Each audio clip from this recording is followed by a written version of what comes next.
Bharat Canada సంబంధాలు మరింత సంక్షోభంలో పడినట్లుగా కనిపిస్తున్నాయి. ఇరు దేశాలు దౌత్యవేత్తలను బహిష్కరించేంత తీవ్ర స్థాయికి ఇవి చేరుకున్నాయి. తమ దేశంలో సిక్కు నాయకుడు హర్దీప్ సింగ్ నిజ్జర్ హత్యలో భారత ప్రభుత్వ హస్తం ఉందని కెనడా ప్రధానమంత్రి జస్టిన్ ట్రూడో సోమవారం ఆరోపించారు.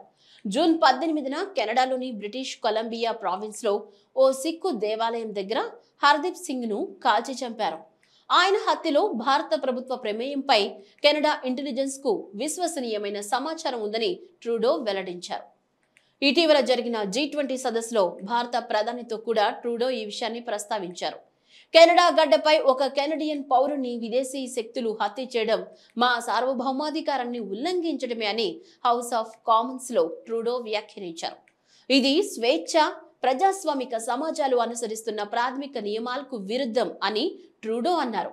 అయితే కెనడా ప్రధాని, విదేశాంగ మంత్రి చేసిన ఆరోపణల్ని భారత ప్రభుత్వం తోసిపుచ్చింది.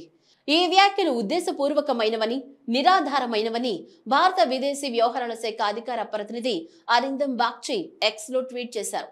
నిజ్జర్ హత్య విషయంలో సోమవారం తమ దేశంలోని భారత deputy high commissioner Pawan Kumar Rai ని బహిష్కరించినట్లు కెనడా విదేశాంగ మంత్రి మెలానీ జోలీ విలేకరులతో అన్నారు.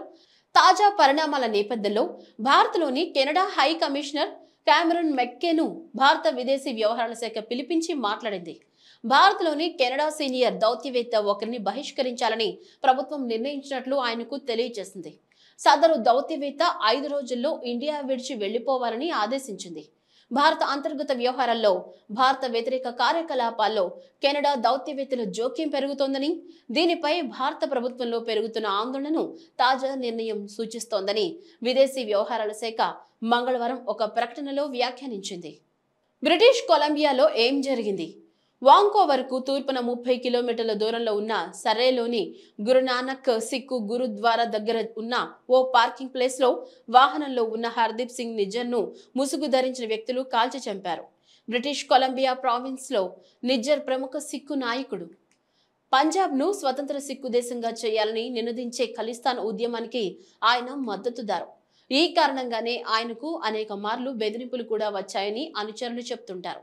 వేర్పాటు వాదాన్ని ప్రోత్సహిస్తున్న నాయకుడిగా నిజ్జర్ ను భారత ప్రభుత్వం అభివర్ణించగా ఈ ఆరోపణలు నిరాధారమని ఆయన మద్దతుదారులు వాదించారు.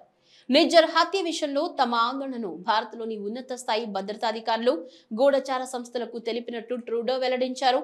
అమెరికా అధ్యక్షులు జో బైడెన్, బ్రిటన్ ప్రధాని రిషి సునక్ దగ్గర కూడా ఈ విషయం ప్రస్తావించినట్లు ట్రూడో వెల్లడించారు. ఈ వ్యవహారంలో భారత ప్రభుత్వం కెనడాకు సహకరించాలని నేను కోరుతున్నాను అని ట్రూడో అన్నారు. నిజ్జర్ హత్య కెనడియన్లకు ఆగ్రహం తెప్పించిందని, తమ భద్రత గురించి చాలా మంది ఆందోళనలో ఉన్నారని ఆయన తెలిపారు. వరల్డ్ సిక్ ఆర్గనైజేషన్ సహా కెనడాలోని పలు సిక్కు గ్రూపులు ట్రూడో ప్రకటన పట్ల హర్షం వ్యక్తం చేశాయి. ఈ హత్య విషయంలో సమాజంలో ప్రబలంగా ఉన్న అనుమానాలను ప్రధాని ప్రకటన ధృవీకరించిందని వ్యాఖ్యానించాయి. ఈ వీడియో గనుక మీకు నచ్చినట్లయితే సబ్స్క్రైబ్ చేయండి, లైక్ చేయండి, షేర్ చేయండి. మరిన్ని అప్డేట్స్ కోసం బెల్ ఐకాన్ ని క్లిక్ చేయండి.